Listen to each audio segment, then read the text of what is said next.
믿음이 휩쓸려 갈 때라는 제목으로 오늘 하나님의 말씀을 살펴보고자 합니다. 우리가 읽은 마가복음 10장부터 예수님의 공생의 3년째의 마지막 일주일이 시작됩니다. 아마 마지막 십자가에 달려 죽으시는 고난주간이 시작되는 바로 전날, 아마 오늘 우리가 읽은 성경의 사건의 배경이 되는 날일 것입니다. 근데 여러분, 성경 읽으셨으니까 여러분들이 아시다시피 예수님이 십자가에 못 박히시기 전주와 고난주간이 예수님을 따르던 12 제자와 예수님의 생각이 가장 적나라하게 나뉘어지는 시간입니다. 즉, 십자가를 앞에 두고 예수님이 이 세상에서 지금까지 살아오신 목적과 제자들이 예수님을 지난 3년 동안 따랐던 이 목적이 확 갈려요. 그리고 그렇게 서로 다른 목적 때문에 예수님과 제자들의 도달점이 달라집니다. 예수님은 제자들과 함께 다니시는 동안에요, 예수님께서 이 세상에 왜 오셨는지를 여러 번 말씀하셨습니다. 즉, 예수님은 제자들과 한 마음으로 십자가를 향해 가기를 바라셨던 것입니다. 그러나 제자들의 마음은 끝내 예수님과 같아지지 않았습니다. 오늘 말씀을 통해서 그들의 마음이 십자가 앞에서 흐트러진 이유를 한번 디테일하게 살펴보고자 합니다. 그래서 우리들의 믿음이 휩쓸려 갈 때를 영의 눈으로 분별해가지고 내가 바로 내 영혼의 올바른 조치를 취할 수 있는 영적 분별력이 여러분에게 생기기를 소망하는 마음입니다. 그래야 우리도 역시 예수님과 한 마음으로 예수님과 한 길을 걸을 수 있기 때문입니다.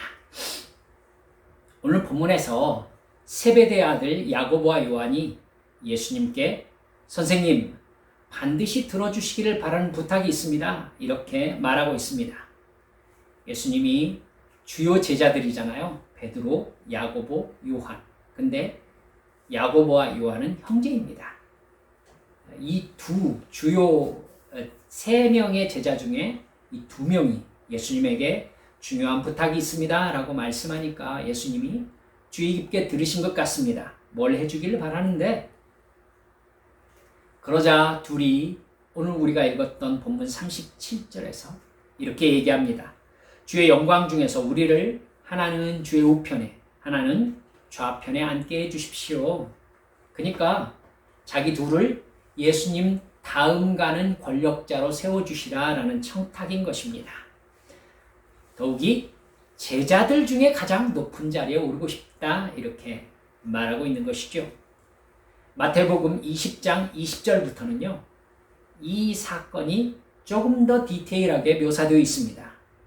요한과 야고보가 자기들이 직접 얘기한 게 아니라 어머니에게 얘기해서 세베대의 부인, 그러니까 야고보와 요한의 어머니가 와서 예수님에게 청탁하는 모습으로 나타납니다. 그러니까 여러분, 야고보와 요한은 지금 이 청탁을 가볍게 한번 떠보려고 하는 것이 아닙니다. 아주 제대로 작정하고 예수님이 뭐라고 하시든지 그 대가를 치를 작정을 하고 청탁을 하고 있는 것입니다. 이 두 사람의 행동을 보면요, 이 사람들이 지금 이 상황을 어떻게 생각하고 있는지 엿볼 수 있습니다. 두 사람은 예수님이 이번에 예루살렘으로 올라가시면 드디어 유대인의 세력을 모아서 로마의 반기를 드시는 정치적 행보를 하실 것으로 생각하고 있습니다. 예수님은 그동안에 로마의 보호를 받으면서 이익을 추구하는 바리새인들과 제사장들, 서기관들과 상당히 강하게 부딪혔습니다. 그러시면서 확실히 기득권과 선을 그으셨어요. 여러분, 제사장, 바리새인, 서기관들은 그때 당시 유대인들에게 상당한 영향력을 끼치고 있었지만 영향력을 끼치지 못할 수가 없죠. 종교사회니까. 하지만 백성들의 지지를 받는 사람들은 아니었습니다. 왜냐하면 로마의 배려를 받고 있는 기득권층이기 때문이었죠. 예수님은 달랐어요.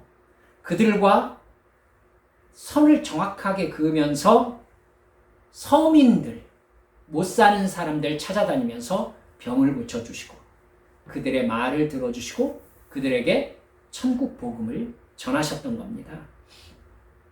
그래서 그때 당시 이스라엘에 있던 유대인들의 마음은 예수님에게로 굉장히 기울어져 있는 상황이었습니다.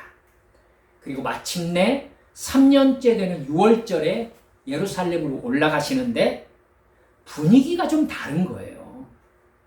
예수님은 예루살렘으로 올라가시기 전에요. 하필 베드로와 야고보와 요한만 데리고 변화산에 올라가셨습니다. 이 세 사람이 분명히 보았는데 모세와 엘리야가 예수님과 이야기하는 장면을 보았습니다. 이게 신비한 환상을 본 것인지 지금 실제로 보는 것인지 제자들은 분간할 수 없었습니다. 하늘에서 음성이 들렸죠. 이는 내 사랑하는 아들이니 너희는 그의 말을 들으라. 지금 하늘에서 하늘 아버지 하나님께서 누구에게 얘기하고 있는 거예요? 제자들에게 얘기하고 있는 거예요. 이게 실제로 일어나는 일인가 확실히 확인할 수 있었을 것입니다. 아마 베드로와 야고보와 요한은 이 변화산 사건에서 충격을 받았을 것입니다. 그리고 마가복음 9장 30절에 뭐라고 나오느냐면 예수님께서 죽임을 당하고 사흘 만에 살아나게 될 것이다 라고 제자들에게 이야기를 하시기 시작하세요. 제자들에게 이 분위기가 어떻게 해석되었을까요? 예수님이 드디어 유대인들을 규합해서 독립운동을 시작하려고 하시는구나. 그런데 목숨을 걸고 자기를 따르려고 하는 사람들을 구별하려고 하시는구나. 이렇게 생각하기 딱 좋은 분위기였던 거예요. 내가 가서 죽을 것이다. 이건 실제로 죽는다는 얘기가 아니라 죽음을 각오하고 무슨 일을 시작하신다는 이야기로 제자들에게 해석되었던 겁니다. 그리고 여러분 9장 33절을 보면은요.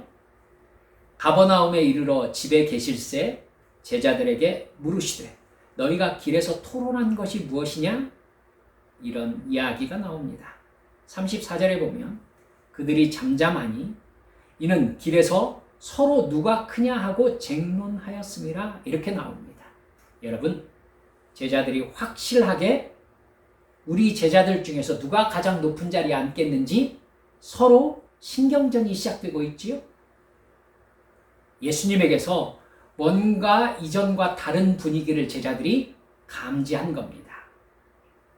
그리고 예수님이 드디어 6월절에 맞춰서 예루살렘으로 가시기 시작했습니다. 가는 도중에 10장 28절에 보면 베드로가 여짜와 이르되 보소서 우리가 모든 것을 버리고 주를 따랐나이다 이렇게 얘기합니다. 이런 얘기 베드로 예수님에게 한 적이 없거든요. 우리가 모든 것을 버리고 주님을 따랐습니다. 어쩌란 얘기죠? 다 버리고 주님을 따랐습니다. 예수님 지금 뭔가 하실 것 같은데 우리에게 무엇을 주시겠습니까? 지금 이 말이에요.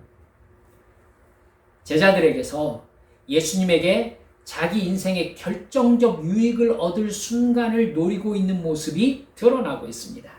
바로 그때 예수님은 마가복음 10장 33절 34절에서 예수님이 채찍질과 모욕을 당한 후에 죽임을 당하고 3일 후에 살아날 것이다 라고 다시 얘기하세요. 그 말씀을 들은 야고보와 요한이 우리가 읽은 본문에서 우리 둘을 예수님 좌우편에 앉게 해달라고 청탁을 하고 있는 거예요. 여러분 지금요 예수님이 하는 말하고 제자들의 마음에 있는 생각이 완전히 따로 놀고 있죠. 예수님은 반복해서 지금 죽으러 간다라고 얘기하고 있는데 제자들은 그 말을 계속해서 뭐로 판단하고 있어요? 이번에 올라가서 정권을 잡으시겠다는 얘기로 해석하고 있어요. 그래서 자기들이 그 제자들 12명 중에 어떤 위치에 있게 될 것인지에 대해서 신경을 곤두세우고 있는 거예요. 그래서 결국은 오늘 본문에서 야고보와 요한이 드디어 예수님 앞에 솔직히 얘기해서 우리 둘이 예수님 좌우편에 앉고 싶습니다. 이렇게 얘기를 하고 있는 겁니다. 여러분, 제자들은 이제 정말로 예수님을 통해서 제대로 한몫 잡을 수 있을 것이라고 기대하면서 예루살렘으로 올라가고 있는 겁니다. 실상은 십자가에 못 박히시기 위해서 올라가고 있는데, 그런 제자들에게 예수님이 고난을 당하고 십자가에서 죽을 것이라고 하시는 말씀이 귀에 들어갈 리가 없죠. 야고보와 요한이 예수님에게 청탁을 했다는 것을 나머지 제자들이 들었습니다. 그리고 성경에 보니까 화를 냈다 이렇게 나옵니다. 저는 여기에서 야고보와 요한은 다른 제자들이 화를 낼 걸 몰랐을까? 이런 생각하게 됩니다. 여러분 그런 생각 안 듭니까? 여러분 12명이나 있는데 그 중에 둘이 나가가지고 우리 둘이 예수님 좌우편에 앉고 싶습니다. 나머지 제자들이 들으면 무슨 생각이 들겠어요? 죄송합니다. 저 자식이 이 생각 안 들까요? 근데 화를 내면서 요한과 야고보와 다른 제자들이 싸웠다? 이런 얘기는 안 나옵니다. 저 같으면은요, 죄송합니다. 한바탕 잡들이라 할 만하지 않습니까? 니들이 왜 우리 앞에 서려고 하는데 시비가 일어날 만하지요. 근데 어머니까지 데려와서 예수님께 청탁을 넣을 생각을 요한과 야고보가 한 거예요. 여러분, 그 이유를 짐작할 만한 단서들이 있습니다. 요한복음 18장 15절에 이렇게 나와요. 예수님이 겟세마네 동산에서 체포된 후에 예수님을 따라간 제자에 대해서 나오거든요. 베드로와 요한이었습니다. 이렇게 나와요. 시몬 베드로와 또 다른 제자 한 사람이 예수를 따르니 또 다른 제자가 요한입니다, 여러분. 이 제자는 대제사장과 아는 사람이라 예수와 함께 대제사장 집의 뜰에 들어가고.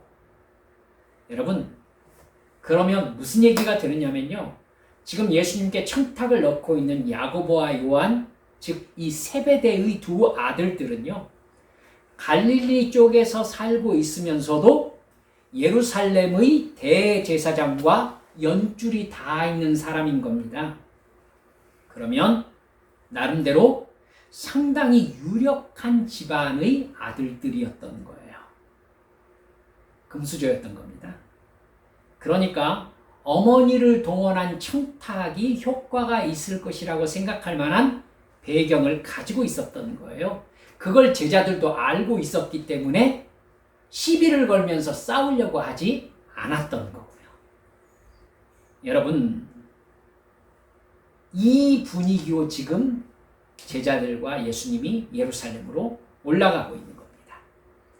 그리고 예수님과 함께 그들이 예루살렘 성문을 들어갔습니다. 입성하는 거잖아요. 종려주일, 예수님의 마지막 일주일이 시작된 겁니다.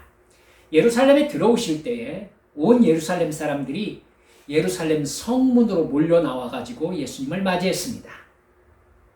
그들이 예수님을 맞이할 때 한 소리에 우리가 주의를 집중해야 될 필요가 있습니다. 호산나 찬송하리로다, 주의 이름으로 오시는 이여 찬송하리로다, 오는 우리 조상 다윗의 나라여 가장 높은 곳에서 호산나, 이렇게 얘기했습니다.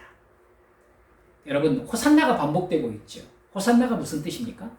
호산나, 지금 구원해 주소서라는 뜻이에요. 원래 발음을 제대로 해보면 호시아나입니다. 호시아나. 여러분, 호시아에 나가 붙어 있는 겁니다. 나는요, 지금이란 뜻입니다. 호시아는요, 여러분 알고 계세요. 호시아, 호세아 선지자와 이름이 같습니다. 그리고 호세아는 여호수아와 똑같습니다. 그리고 그 이름은 예수라는 이름과 같은 이름입니다. 여러분, 그러니까 호시아나, 호시아는 호세아, 여호수아, 예수 같은 의미인 거예요. 구원하소서라는 의미입니다. 그럼 호시아나, 지금 구원하소서, Save us now, 이게 호시아나의 뜻인 겁니다. 6월절 명절을 맞이해서 예루살렘에 와 있던 유대인들, 여러분, 예수님을 누구로 보고 있는 거예요? 다윗의 나라를 건설할 메시아로 보고 있는 거예요. 그것을 언제 하라고요? 지금 하라고요. 지금 해주실 사람이 당신입니다. 이렇게 예수님을 맞이하고 있는 겁니다.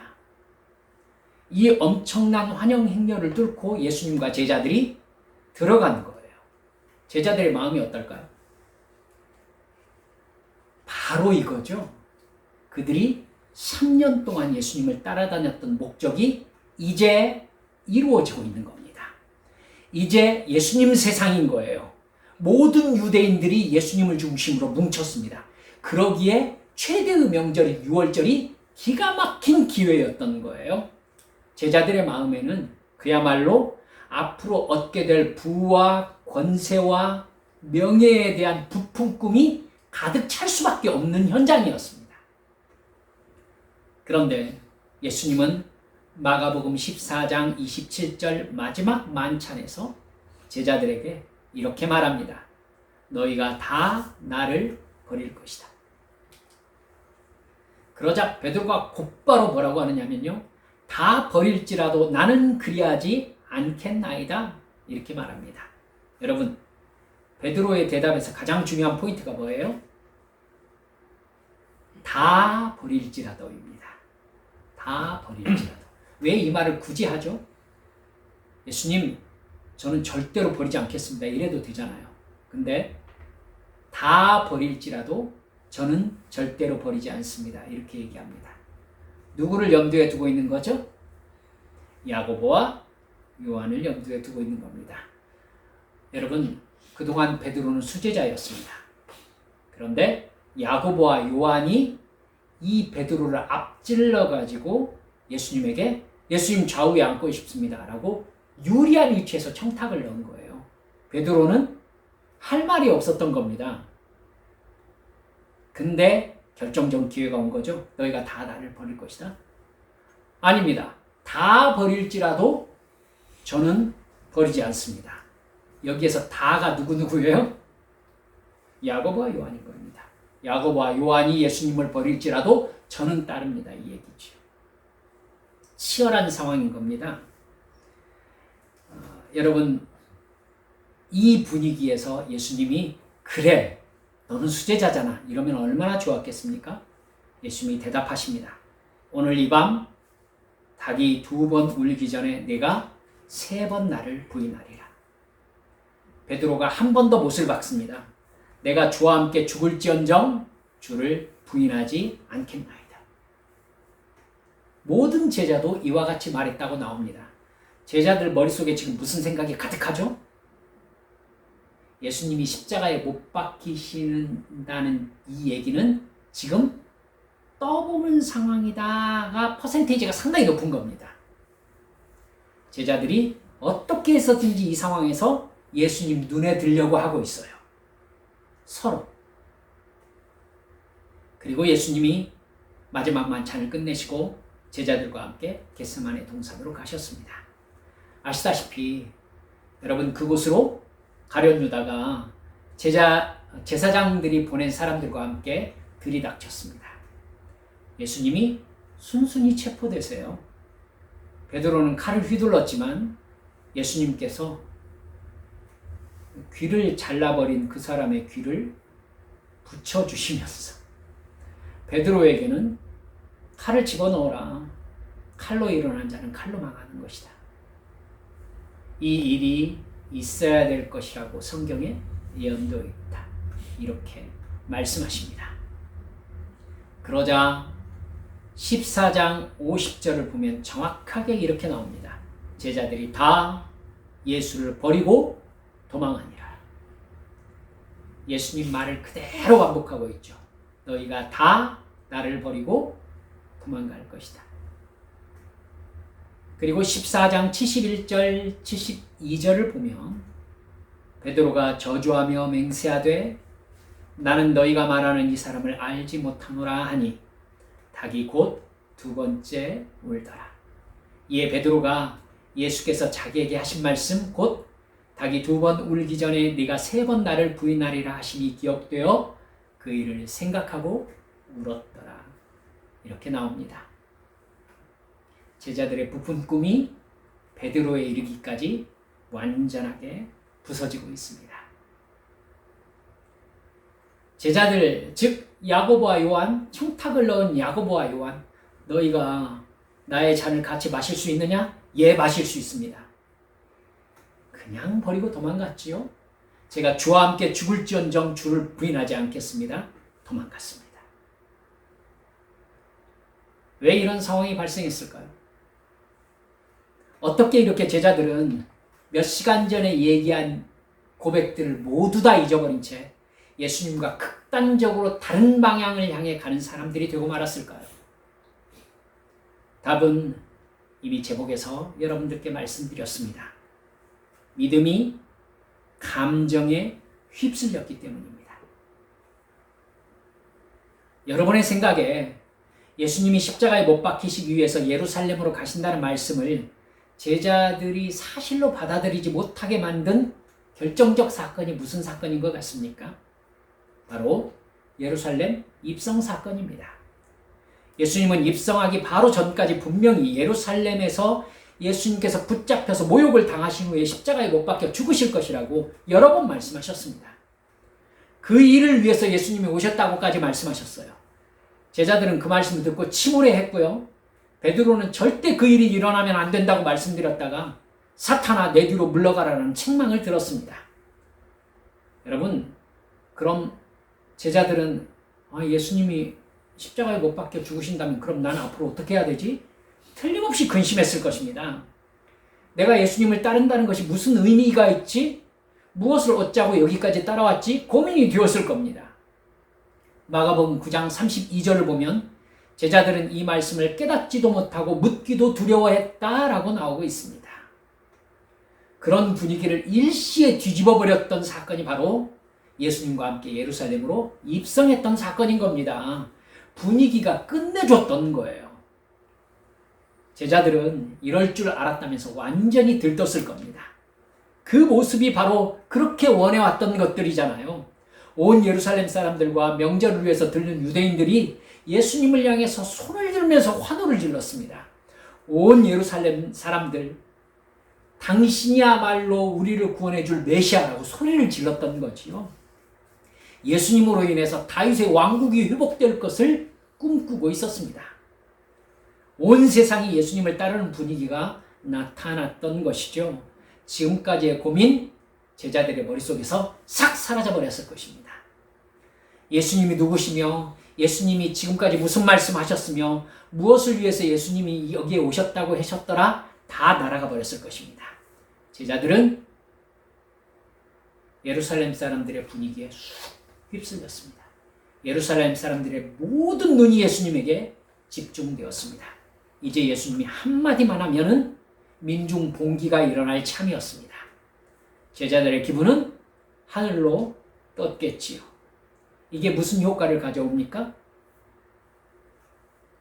여러분 혹시 지난 석가탄신일 근방에 한 개그맨이 뉴진 스님이라면서 승복을 입고 디제잉을 하면서 춤추고 뛰는 것 혹시 뉴스로 보도되는 거 보셨습니까?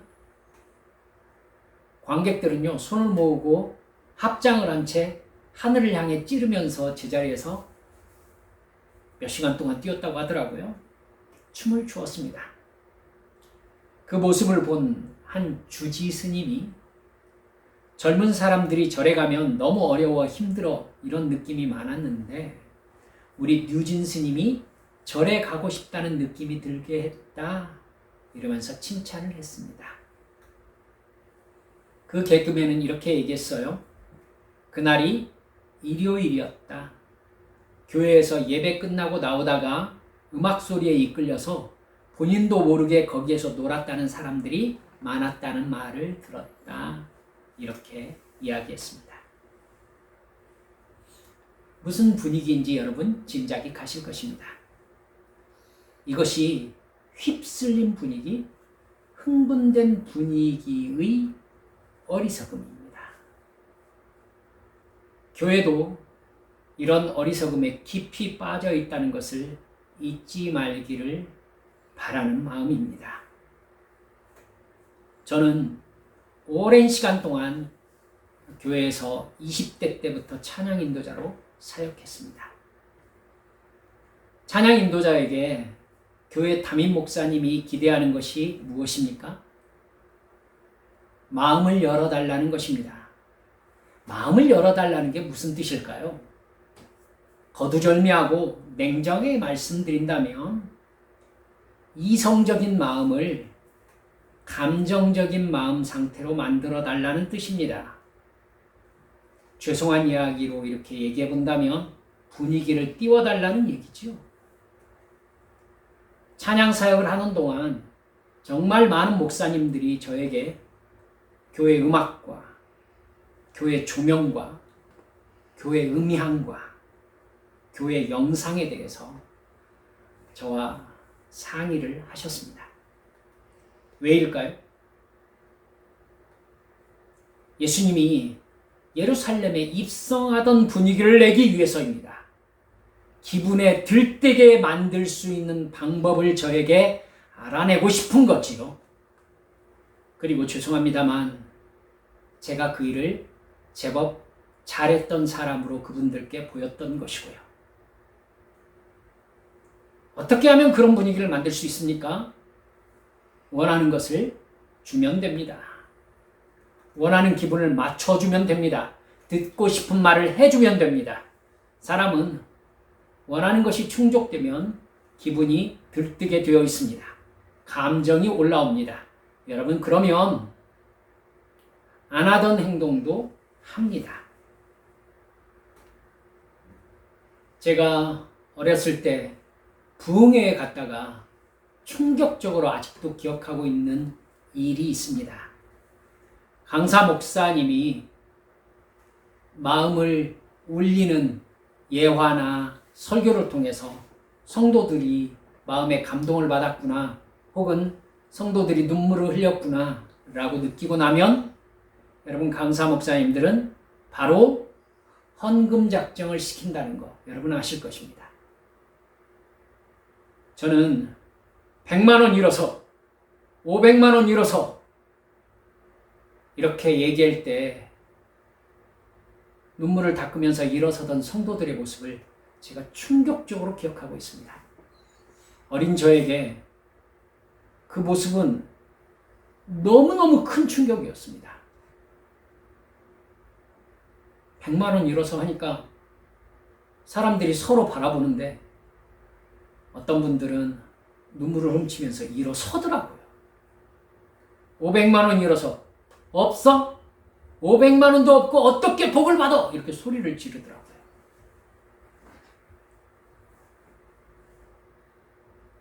여러분, 왜 그런 미친 짓을 하는 교회가 되었습니까?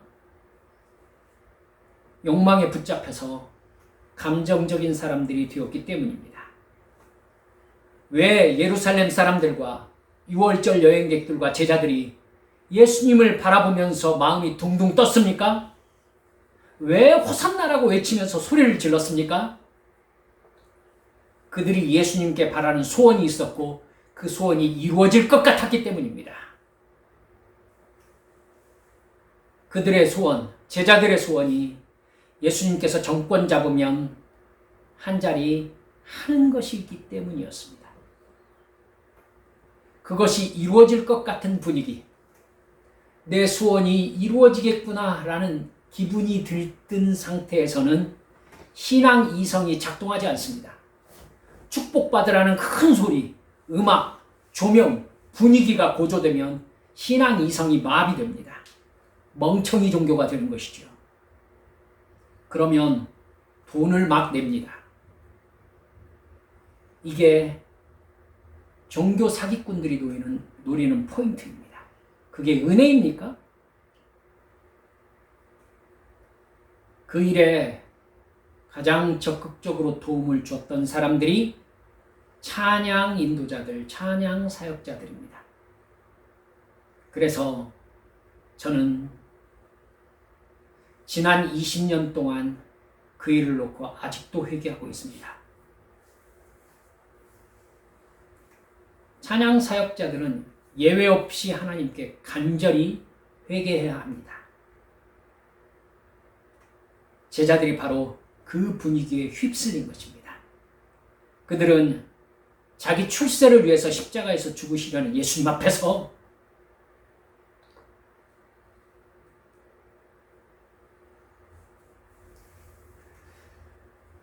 십자가 앞에서 그들은 돈이 보였습니다. 십자가 앞에서 그들은 자기 지위가 보였습니다. 자기가 이 사람들보다 더 높게 올라갈 수 있는 방법을 연구하기 시작했습니다. 그리고 청탁했습니다. 예수님께 잘 보여서 눈도장 찍으려고 진실이 아닌 말을 마구 뱉었습니다. 제자들은 예수님을 위해서 죽겠다고 얘기했지만 자기 말에 책임진 사람은 한 사람도 없었습니다.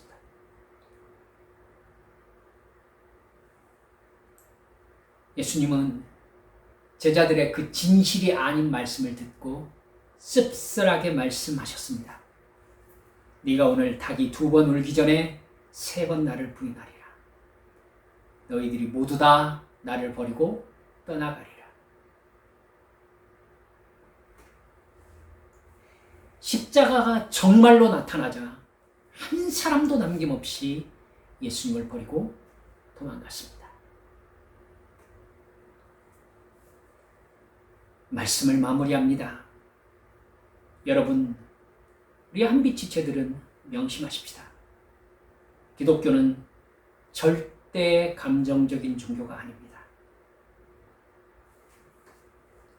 기독교가 음악과 엔터테인먼트에 휘둘려서 감정에 휘말리면 진짜 믿음이 휩쓸려 나갑니다. 여러분, 명심하세요. 그러면 내 이익에 아부하던 종교인이 나에게 사기를 칩니다. 기분이 좋아진 나는 그 종교인에게 돈을 갖다 줄 것입니다. 감정은 자기 이익이 충족될 때 나타나는 반응입니다. 감정을 고조시키는 것이 예배의 목적이 되면 목사는 반드시 사기꾼이 됩니다. 오늘 목사님 말씀 좋네.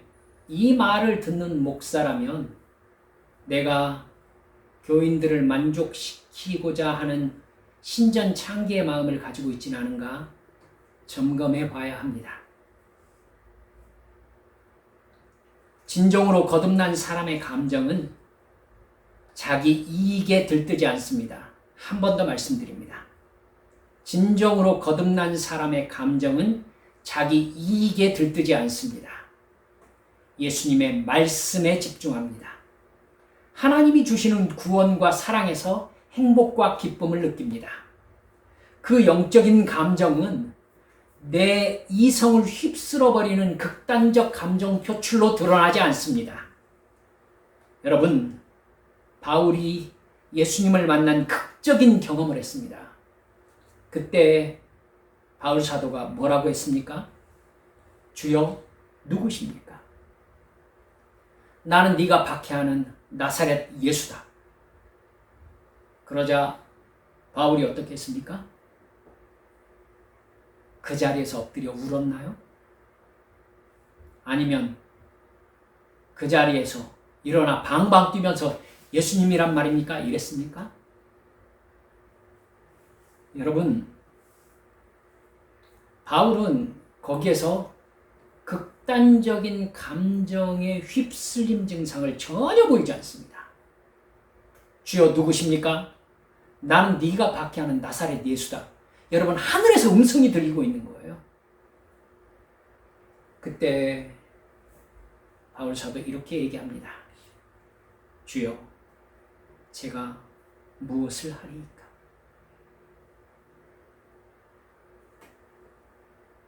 이게 진정한 믿음의 반응입니다. 예수님은 방방 뛰면서 예수님 사랑해야 하면서 우는 거 많이 좋아하지 않으십니다. 제가 찬양 집회할 때 그런 사람들 1000명, 2000명 앞에서 찬양 집회했었습니다. 그리고 저는 하나님이 얼마나 기뻐하실지를 상상하면서 주님께서 나를 사용했음에 정말 마음에 뿌듯해했습니다. 여러분, 그것이 모두 다 아무것도 아니었다라고 말하고 싶은 건 아닙니다. 하나님께서 그때 회개로 눈물을 흘리며 자기 죄를 고백하게 만드신 분들을 제 눈으로 보았으니까요. 하지만 분명한 것은 저는 회개했다는 것입니다. 여러분, 그때 저는 마음이 들떴습니다. 그리고 모인 모든 사람들이 저처럼 마음이 들뜨길 바랬습니다. 잘못했습니다. 여러분, 제가 싹 걷어내고 말씀드리죠. 감정의 파도에 내 이성을 떠내려 보내지 마십시오. 꼬치꼬치 물으십시오. 그리고 결국 주님, 내가 무엇을 해야 합니까? 라는 질문에 도달하십시오. 그리고 주께서 하라고 하신 그 일을 하십시오. 이게 신앙입니다. 사랑하는 여러분들, 감정에 휩쓸린 기분으로 하는 막 쏟아내는 말, 우리 한빛 성도들은 이해하실 줄 믿고 말씀드립니다. 사탄이 바라는 종교인의 모습일 뿐입니다. 그래서 저는 그 분위기에 언젠가부터 굉장히 민감한 사람이 되었습니다. 아마 여러분도 아실 것입니다. 여러분, 진짜 예수를 믿으십시오. 그리고 예수 믿는 증거는 나의 행동으로 나타난다는 것을 잊지 말아 주시기를 주님의 이름으로 축원합니다. 이 시간 함께 우리 기도하십시다. 우리 한빛 성도들, 예배를 내 기분 좋음을 위해서 혹은 나의 문제 해결을 위해서 나온다면 저는 그건 진정한 예배자의 자세가 아니라고 생각합니다. 여러분, 우리를 지옥에서 건지신 우리 주님 앞에 우리는 우리의 어떤 극단적인 상황 앞에서도 감사로밖에 반응할 수 없습니다. 찰나에 불과한 이 세상의 삶을 여러분 어떤 식으로 떠나든 무슨 상관입니까?